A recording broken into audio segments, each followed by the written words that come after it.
Bonjour à toutes et à tous, c'est Antoine alias Anubis pour une nouvelle vidéo d'après-conf. Alors, elle va pas être très longue parce que, sincèrement, il n'y a pas grand-chose à dire sur cette conf. Assez déçu quand même de voir des questions extrêmement, on va dire, encéphalogramme plat. Moi, je m'attendais à des journalistes beaucoup plus incisifs. J'y reviendrai après. Il n'y a pas grand chose à apprendre dans cette conf, mais en tout cas, voilà. On est toujours sur cette espèce de méthode couée ou de caressage dans le sens du poil qui, moi, me gêne fortement. Surtout qu'il y a pas mal de choses à dire sur ce qui se passe depuis des semaines au club. On va déjà commencer par le groupe. Alors, Aguilar s'est reblessé. C'est pour ça que moi, une prolongation d'Aguilar, sincèrement, c'est pas une bonne idée. Je préfère sincèrement essayer de se séparer de lui et de recruter un latéral droit qui a un physique, parce que là il s'est repété, donc il sera pas là pendant 2 matchs puisqu'il est suspendu le match d'après, donc là il est pas là avant la fin de la saison. Alors au niveau des blessés, Chavez et Petric c'est fin de saison. Alors Chavez c'est une gestion catastrophique, hein, une volonté absolue de Will Steele d'essayer semblerait-il de le faire rejouer le plus rapidement possible alors qu'il avait la malléole en miettes, et que déjà la première erreur c'est d'avoir suivi un peu l'avis du deuxième médecin, parce qu'il y a eu plusieurs avis. Le premier avis c'était une opération, il a pas voulu forcément se faire opérer, il a demandé un deuxième avis, c'était protocole de soins, pas d'opération. Et il avait en même temps checké un avis dans son pays natal, et on lui a dit la malléole est en miettes, faut te faire opérer. Donc au final il a été obligé de se faire opérer, il a perdu beaucoup de temps. Et il y a eu des complications. Voilà, je peux pas rentrer trop dans les détails par rapport au secret médical, mais voilà, la volonté de le faire revenir trop tôt de la part de Will Steele aurait entraîné des complications qui aujourd'hui, alors qu'il devait revenir au bout de 3 semaines, 1 mois maxi, ça fait plus de 3 mois que ça court, et c'est encore le cas aujourd'hui, et il reviendra pas avant la reprise du championnat la saison prochaine, avec peut-être une prépa qui sera entamée sans lui. Il est très inquiet, voilà les retours que j'en ai, très inquiet, et voilà, ça a été une gestion catastrophique. Alors, ce qui est assez marrant, c'est que je l'ai déjà dit dans les vidéos, pour ce qui est de Satriano, la situation est largement différente, puisque au tout départ, Will Steele n'en voulait pas forcément dans son groupe. Il était pas forcément hypé par Satriano, donc du coup, ils l'ont laissé quand même pas mal de temps tranquille, ce qui fait que lui, il a pas eu véritablement un protocole, faut revenir tout de suite, donc au final, il est là pour la fin de saison. Alors, il aurait pu revenir avant, hein. Moi je vous le dis, j'en avais parlé, février-mars, il était apte et fit pour faire les entraînements collectifs. C'est pas forcément la volonté de Will Steele de le voir intégrer très vite l'effectif, donc ils ont pris encore plus leur temps que d'habitude, parce que normalement il aurait pu revenir avant. Aujourd'hui il nous fait une Zumba catastrophique sur ce joueur. Moi je suis désolé, mais ça frôle vraiment le foutage de gueule, parce que il nous le présente comme un héros, comme un mec qui va révolutionner l'attaque, alors que déjà c'est pas un buteur, ça je vous le dis, c'est un joueur capable de marquer et de faire marquer, mais c'est pas un serial buteur. Après j'adore Satriano, hein. Moi je suis hyper heureux de le voir chez nous, et j'espère qu'il va pouvoir cartonner la saison prochaine au poste de Sotoka, mais la Zumba qu'il nous a fait là, la conférence de presse, faut arrêter de croire que Satriano ça va être le Messi. Non, il faut un vrai buteur. Lui c'est pas un vrai buteur, c'est un très bon offensif, très polyvalent, mais c'est pas un finisseur, c'est pas un buteur. Donc je trouve ça assez cocasse quand même de voir Will Steele en faire des caisses et des caisses sur Satriano. Au niveau des absents, il y aura bien sûr Sotoka qui ne sera pas là, puisqu'il a pris un match de suspension ferme et un match avec sursis. Il a pas évoqué le sujet plus que ça. Le retour de Facundo Medina, hein. Et puis Nenad Selic, alors j'ai pas compris, c'est pas très clair. Nenad Selic va jouer aujourd'hui un match amical avec la N3 qui joue pas ce week-end. J'ai pas trop compris si ça voulait dire qu'il serait dans le groupe ou pas. Mais de toute façon, il peut pas y être, puisqu'il est dans un imbroglio. Alors je vais y revenir tout de suite après par rapport à la N3 où il aurait été aligné alors qu'il devait pas être aligné, puisqu'il a été recruté après la période de mercato de la N3, du national. Ouais, c'est pareil, je trouve que c'est un peu foutage de gueule vis-à-vis du joueur, parce qu'il peut plus jouer avec la N3, mais il va faire un match amical avec la N3. Alors si c'est dans le cadre d'une mise en rythme pour qu'il ait du rythme dans les pattes pour dimanche, ok, mais s'il est pas convoqué dimanche, c'est débile. Parce que dans le cadre d'un match amical, c'est pas comme une compétition officielle, Donc pour moi, logiquement, c'est un match qui est organisé avec l'académie Jean-Marc Guilloux. Donc pour moi, ça rentre pas dans un cadre officiel. Logiquement, il pourrait être dans le groupe. Pour Lyon, aucune idée. C'est un match à domicile, donc je pense qu'il a pas à bouger. Donc je sais pas quand ils partent. S'ils partent aujourd'hui ou demain, aucune idée. Mais s'il est pas dans le groupe, enfin c'est n'importe quoi. Enfin bref. Mais logiquement, le départ. Je sais pas s'ils partent la veille ou ils partent le matin, j'ai aucune idée, je sais pas trop comment ça fonctionne, mais en tout cas, je trouve ça débile. Alors, il explique qu'il faut qu'il gratte du temps de jeu dans le protocole d'adaptation, mais enfin, si c'est le même protocole d'adaptation que Jumaba, c'est un coup de chat qui fait qu'il jouera un jour, parce que Jumaba, c'est clairement ça, hein, il peut raconter à tout le monde ce qu'il veut. S'il y avait pas eu une vague d'indisponibles en défense centrale, on l'aurait jamais vu aligné dans cette équipe. Voilà, c'est le hasard qui fait que les nouvelles recrues jouent. Nenad n'aura pas eu cette chance malheureusement, puisqu'il n'y a pas eu de hécatombe à droite, donc c'est très compliqué quand même. Bon, Antonio sera avec les U19 parce qu'il faut leur sauver les fesses, mais enfin c'est extrêmement compliqué, il faudrait un miracle pour qu'il soit sauvé, mais en tout cas voilà, il sera pas dans le groupe. Tom Pouilly, j'ai du mal à croire qu'il aille renforcer la N3, parce que vu qu'Aguilar est blessé, qu'il n'y a plus personne à droite, puisqu'il n'y a plus de piston, il n'y a plus qu'Aguilar, j'ai du mal à croire qu'il se sépare de son latéral droit, parce que ça serait le seul qui serait présent. Donc voilà. Bon, après, au niveau de la conf, il a fait beaucoup de blabla dans le vide, en mode on y va revanchard, machin. Enfin bref, on s'en fout, il reste plus que 3 matchs, il n'y a plus d'enjeu. Nous, tout ce qu'on veut, c'est que ça se termine. Le esprit revanchard, voilà. Alors bien sûr, il y a le léchage de cul de pas mal de journalistes en mode vous êtes très performant à l'extérieur, mais enfin la qualité de jeu est infâme. Mais ça personne n'en parle, c'est assez marrant.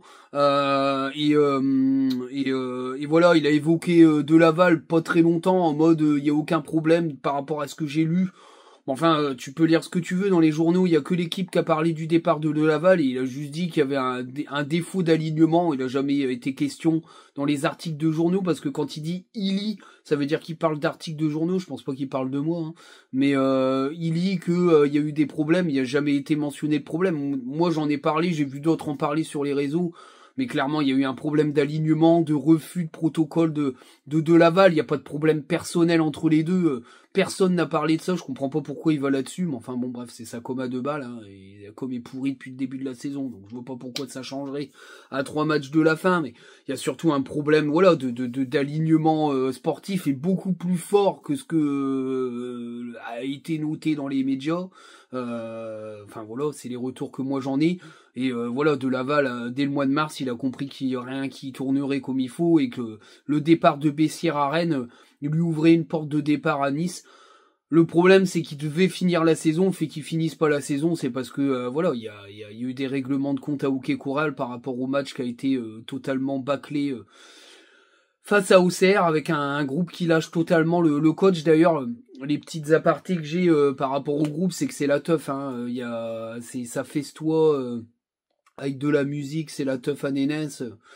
Enfin bref, c'est les vacances, j'irai pas plus loin dans les détails, mais enfin bon bref, c'est un groupe qui a complètement lâché et qui est en vacances, clairement, tout le monde s'en branle. Ça va être compliqué à gérer là-bas à Lyon qui eux jouent l'Europe, donc on va risquer de se prendre une énorme branlée parce que je vois pas comment on peut résister à Lyon. Surtout quand enfin t'as même pas Aguilar en défense que tu vas avoir qu'un genou. Je sais même pas ce qu'il va aligner comme défense centrale. Enfin bref, c'est carnage. Donc je pense qu'il va mettre une défense à 3. Hein. Il va jouer en 3-5-2. C'est sûr et certain. Ça, moi j'y crois. Je crois pas qu'il va jouer autre chose que ça. Il va jouer hyper défensif pour essayer de limiter la casse. Mais le groupe a clairement de plusieurs retours que j'ai, que ça soit de gens qui travaillent autour du club ou de gens qui côtoient les joueurs au quotidien. C'est le groupe a clairement lâché l'affaire, c'est fini quoi. Les mecs ils sont en train de se dire au revoir pour clairement dire les choses. Et voilà donc j'attends pas grand chose de ce match sincèrement. On verra dimanche, mais déjà faut voir la gueule du groupe, mais il y aura pas de jeunes. Alors il nous fait sa cavalcade en mode communication. Ouais c'est frustrant, mais c'est comme toute la saison, on n'a pas trop le choix. Mais couilles, t'as toujours le choix. Y a personne qui t'a forcé à aligner Antonio en piston alors que t'as Pouilly, donc bref. Là-dessus, moi, la com à 2 balles, moi, ça prend plus et c'est pas respectueux envers le club. Moi, c'est ce que je pense. Voilà. Bon, après, y a rien de. d'extraordinaire. Parce que les questions sont pas cinglantes, il y a même pas eu une analyse du match. Hein, rien à analyser puisque le match est nul et qu'il n'y a rien proposé. Donc les journalistes ne reviennent même pas là-dessus. Comment vous expliquer un non-match et platiti patata. Alors par contre, il fait une espèce d'autocritique, mais sans se remettre en question. C'est-à-dire qu'à un moment donné, il dit ouais, j'ai peut-être été trop ambitieux. Moi, mon foot, c'est aller vers l'avant. Aller vers l'avant de quoi? Parce qu'on a vu une équipe aller vers l'avant là depuis 4 mois. Non mais faut se foutre de la gueule de qui? De personne là. Sincèrement, faut arrêter. T'as été vers l'avant il y a 6 mois, ouais. Mais c'est fini là. Depuis la blessure de Rémi Labolascari, tu t'es enterré dans un trou.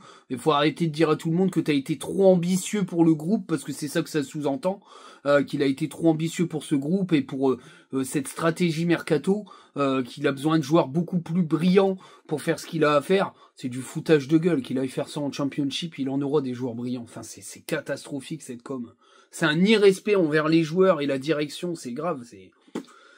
Enfin bref, en sachant que il était pas là une partie de l'entraînement ce matin, hein, enfin pas ce matin, hier, je crois, hier matin, je sais plus. Enfin bref, il était pas toujours là à l'entraînement, donc c'est quand même assez particulier. Il y a quelques tensions qui existent entre des membres, on va dire du staff élargi du club avec certains joueurs, tellement c'est le bordel que les gens ils se bouffent la tronche. D'après les retours, il y a des engueulades entre certains joueurs et des membres, les membres du staff élargi. Donc c'est vraiment pas terrible, quoi. C'est sincèrement, c'est tristouné, quoi. C'est vraiment une ambiance de fin de parcours et une ambiance très triste et très moribonde. Et il est temps que cette saison se termine et qu'on aille sur autre chose. Voilà, moi j'attends pas toujours aller en Europe, mais je veux voir autre chose que cette merde-là. Hein. Moi je le dis clairement. Alors, ça me fait très peur si Will Steele reste. Moi je serais hyper critique parce que je l'attends au tournant. Surtout que s'il reste, il aura un peu plus de pouvoir sportif parce que c'est clairement un peu entre lui et Lopez. Donc ça voudrait dire que Lopez a un peu perdu la bataille.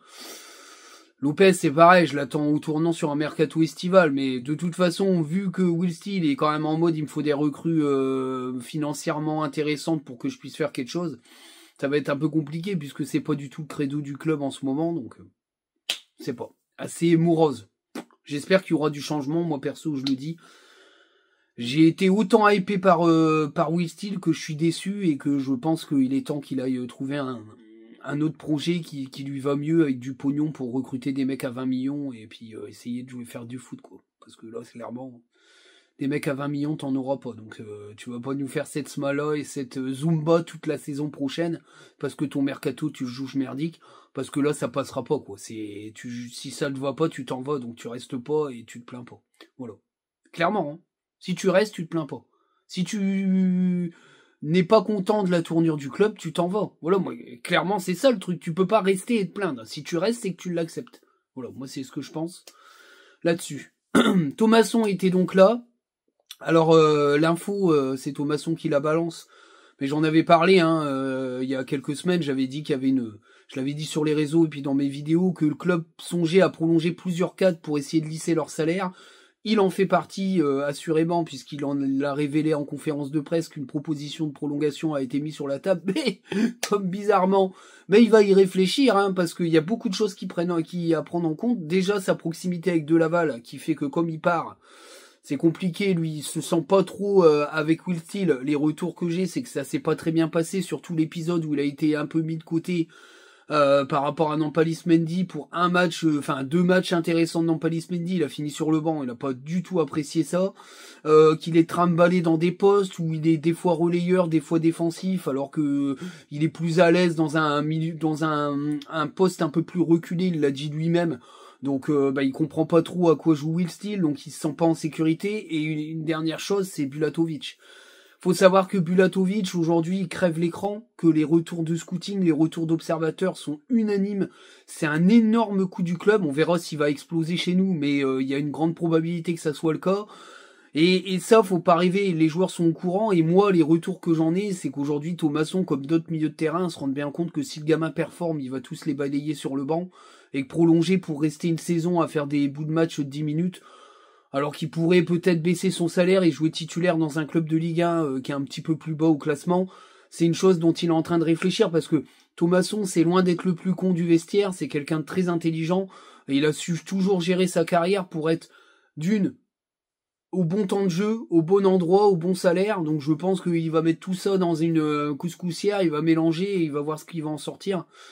Mais qui disent qu'il est il veut prendre des vacances, prendre son temps avant de prolonger, clairement, je pense que le club attendra pas 1 million d'années pour le prolonger ou pas le prolonger, parce qu'il y a un mercato à gérer, et que le mercato, il commencera pendant que les joueurs sont en vacances, donc il verra après les vacances. Je pense que ça fait un peu tard quand même, pour décider s'il prolonge ou pas, ça va être une prolongation à l'arrache. Un peu, voilà, je suis un peu sceptique là-dessus, moi j'ai quand même l'impression que c'est une com un peu de pompiers de service qui essayent de calmer le truc en mode ouais, vous voulez que je prolonge, mais moi je suis pas super chaud. Après ça c'est moi qui le dis, hein. Mais en tout cas voilà, les trucs que j'ai dit par rapport à Bulatovic, l'entente avec Steele, etc., son avenir à tel ou tel poste, c'est ce qui serait pris en compte par le joueur pour sa réflexion, donc c'est peut-être pas sûr qu'il accepte une prolongation. En tout cas, Aguilar, il a fait des appels du pied, il faut absolument pas que le club le prolonge, hein. Dans quel cadre, dans quelle façon prolonger? S'il est si fragile que ça, il jouera jamais, donc faut être sûr d'avoir un backup au niveau. Faut mieux lui dire va aider Montpellier, on te vend pas cher, et recruter un latéral droit titulaire avec Pouilly, parce que franchement, j'ai du mal à croire que ça soit une bonne idée. Donc voilà, donc là la projection c'est Lyon. Moi sincèrement, moi j'ai plus aucune attente, donc je vais regarder les matchs parce que j'aime mon club et que je prends plaisir à toujours regarder les matchs de mon club, même si je prends pas plaisir à ce qui se passe sur le terrain, faut être sincère. Mais clairement voilà, je suis pas d'attente particulière. En plus il y aura pas de jeunes, donc il y aura pas de renouvellement. Si en plus c'est dit chez pas là, on va voir l'équipe type, ça tourne jamais donc. Seul truc, c'est qu'il n'y a pas Sotoka, donc est-ce qu'il va mettre Agbonifo, on n'en sait rien. S'il nous claque un Fulgini, il va se faire foutre. Enfin, à un moment donné, c'est bon, quoi. Fulgini, Saïd, tout ça, ça doit être sur le banc, et puis il doit aligner Kouyalipou. Alors, est-ce qu'il va prendre Enzola? J'en sais rien. De toute façon, il n'y aura aucun jeune de l'attaque, puisque la priorité, c'est de sauver la N3. Donc, Capuano et Ryan Fofana seront avec la N3, donc il n'y aura pas de jeunes attaquants. Donc, c'est comme ça, et puis c'est tout, mais bon. C'est pas très jouasse, quoi. Donc on risque d'avoir 3 matchs assez moroses. C'était quand même plus excitant à l'arrivée en Ligue 1 où tu jouais l'Europe encore 2 ou 3 matchs avant la fin de la saison. Là tu joues plus rien et tu joues comme de la merde. Donc voilà, faut le dire. Maintenant, ce qui va être excitant, c'est la pré-saison, parce qu'il risque d'y avoir beaucoup de mouvements et à tous les étages. Faut savoir que c'est pareil, hein, le départ de Laval sera sûrement pas le dernier. Il y aura d'autres membres du staff qui vont partir. Il y en a qu'attendre de voir ce qui va se passer avec Will Steele pour décider ou pas de quitter le club. Faut savoir que De Laval part. Il aurait, comme Francaise, une espèce de clause de non-concurrence. Donc il y a certains membres du staff qui étudient de quelle manière ces clauses de non-concurrence s'activent ou pas par rapport à leur départ à eux. C'est-à-dire que si c'est le club qui les sollicite et pas De Laval, est-ce que ça sera validé comme un départ non sollicité par De Laval et donc qui ne rentre pas en compte dans la clause de non-concurrence? Il y a des membres de staff qui analysent ça, donc faut faire très attention, quoi. Ils sont pas mal à y regarder de près, en sachant que il y aura d'autres départs de Nice vers Rennes. D'après mes retours, Pasqualini pourrait quitter l'OGC Nice pour aller à Rennes rejoindre Bessières, d'après ce que j'ai compris. Il est data analyst et il montre en grade avec un rôle, d'après ce que j'ai compris, d'après ce qu'on m'a dit pour les suiveurs de Rennes, avec un rôle un peu plus mercato scouting qui lui plairait beaucoup plus. Donc voilà, je pense que notre ami Pouille est en train de construire la future place forte de Francaise à Rennes. Je pense que c'est le projet sur 2 ans. Maintenant, si Nice finit 16e, ça pourrait s'accélérer parce que Nice pourrait être acheté par un fonds saoudien, puisque Radcliffe n'en a rien à foutre du club.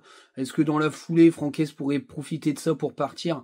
Si Nice n'est pas en Ligue des Champions, c'est une possibilité. Moi, les retours que j'ai, c'est qu'Habib Beye est jugé peut-être un peu trop bas pour ambitionner d'aller chercher les très très grosses places. On le jugerait un peu limité, d'après les retours de certains suiveurs rennais. Je trouve ça quand même assez dur, surtout qu'en plus il a une défense en bois. Il n'est pas aidé, pourtant il a montré des choses intéressantes, mais je pense que le groupe a de grosses limites. Alors ça, Massara, c'est un peu planté, mais c'est surtout, moi je pense que le groupe a de grosses limites parce qu'il y a des gros problèmes de confiance et que la grosse erreur de ce club, c'est d'avoir maintenu Stéphane, qui est pas du tout au niveau pour coacher le top 5, top 6 de Ligue 1. Donc voilà. Mais en tout cas, j'espère, c'est qu'on va pas se taper Stéphane à Lens si Will Steele s'en va et qu'il y a personne d'intéressé, parce que là, je peux vous garantir qu'on va pleurer. Parce que Stéphane, il peut faire un one-shot sur une saison, mais après, c'est de la merde. Hein. Il est pas au niveau du tout. Pour moi, c'est pas un bon coach de Ligue 1. Donc voilà. Bon, bref, je dis ça comme ça. Hein. Il n'y a rien du tout. Et pas vous enflammer, mais on a tellement de chattes à Lens qu'on s'en retrouve avec ce genre de coach. En tout cas, voilà. Moi, je réitère les choses. D'après les retours que j'en ai, il semblerait qu'on cherche quand même un coach. Voilà, à voir si ça se concrétise, à voir ce qu'on va faire avec Will Steele, mais il y a des trop gros jeux d'influence pour que ça reste en l'état d'un côté ou de l'autre. Voilà. Voilà un petit peu pour cette vidéo d'après-conf. J'espère qu'elle vous plaira. Prochaine vidéo après match. Peut-être que le montage reviendra. Mon monteur est pour l'instant toujours en vacances. Vacances techniques. Donc voilà, il a des choses à faire. La priorité, c'est ces choses à faire. Il reviendra plus tard. En plus, vous aimez bien mon retour aux sources. Mais on verra, on fera peut-être un peu de melting pot entre la fameuse sainte poutre et puis un peu de montage quand même, parce que j'aime bien les chapitrages, je trouve qu'il fait du bon boulot le monteur. Donc voilà, on essaiera de faire une fusion des deux, puis on variera les vidéos s'il y a un fond, pas un fond. Enfin, voilà, moi j'aime bien que ça change. Je n'aime pas que ça soit toujours le même linéaire. Ça fait du bien de revenir aux sources, donc voilà. Allez, sur ce, on n'hésite pas, la cloche, on s'abonne, on partage. Les liens sont dans la description, comme d'habitude. Ça monte en abonnés. On continue d'y en faire évoluer la chaîne. Lui donner de la puissance, lui donner du pouvoir. Oh, du pouvoir, hein, pas exagérer. Là, je suis en train de monter, là. Rien du tout, lui donner de la force. Et puis de faire en sorte que ça continue à bien évoluer. Moi, je prends toujours du plaisir à faire ça. Je l'ai toujours dit, dès que je prendrai plus de plaisir, j'arrêterai. Mais en tout cas, voilà, j'aime bien faire ça. Moi, j'adore parler tout seul, ce qui est pas normal normalement.